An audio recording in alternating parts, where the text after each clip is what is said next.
ED ने जाके court में कहा कि मनीष सिसोदिया ने 14 फोन तोड़ दिए, तो झूठ बोला ईडी ने। ईडी पे मुकदमा चलना चाहिए झूठ बोलने का। झूठ बोल के मनीष सिसोदिया की बेल नहीं होने दी। ईडी सबको नोटिस भेजती है, मैंने खुद ईडी वालों को नोटिस भेजा मानहानि का। मैंने कहा बताओ क्या है इसकी सच्चाई। तो बोले लिखना था राहुल सिंह, लिख दिया संजय सिंह। मैंने कहा बेईमानो, कभी नीरव मोदी की जगह नरेंद्र मोदी लिख दिया तो बड़ी मुश्किल हो जाएगी। मालूम है मोदी का दबाव है, मालूम है भाजपा का दबाव है, मालूम है पीएमओ कार्यालय का तुम्हारे ऊपर दबाव है।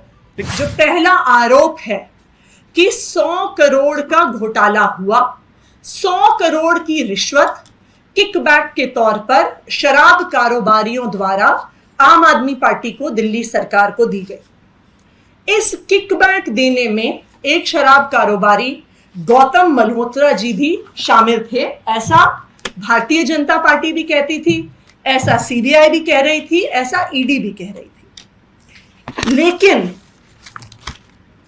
कल कोर्ट ने बहुत स्पष्ट तौर से पैरा 74 में अपने ऑर्डर में कहा है, there is no specific evidence showing any such cash payment towards payment of bribe or repayment of kickbacks. The only evidence presented has been some vague statements made by witnesses, and on the basis of these statements, it cannot be inferred that cash payments were given as bribes.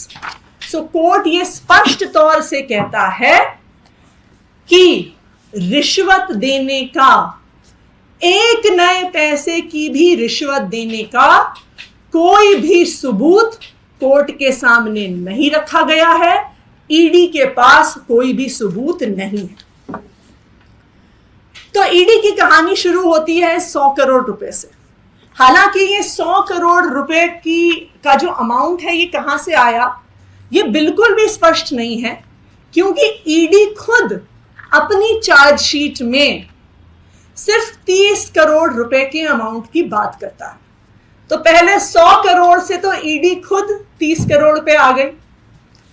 ये जो 30 करोड़ है, जो तथाकथित रूप में kickback के रूप में आया, उस पर यह आरोप है कि एक शख्स जिनका नाम है राजेश जोशी, जो बेचारे एक छोटे से वेंडर हैं, पोस्टर लगाते हैं, आउटडोर की होर्डिंग लगाते हैं, एसएमएस भेजते हैं, आईवीआर कॉल भेजने वाले एक छोटे से वेंडर हैं, उन पर यह आरोप लगा कि 30 करोड़ रुपए इस रिश्वत से, इस किकबैक से राजेश जोशी जी के माध्यम से दिल्ली आया, और फिर राजेश जोशी जी ने ये 30 करोड़ रुपए दिल्ली से गोवा पहुंचाया। तो अब हम 30 करोड़ पे आ गए हैं। तो इस 30 करोड़ की क्या कहानी है, इसको हम देखते हैं।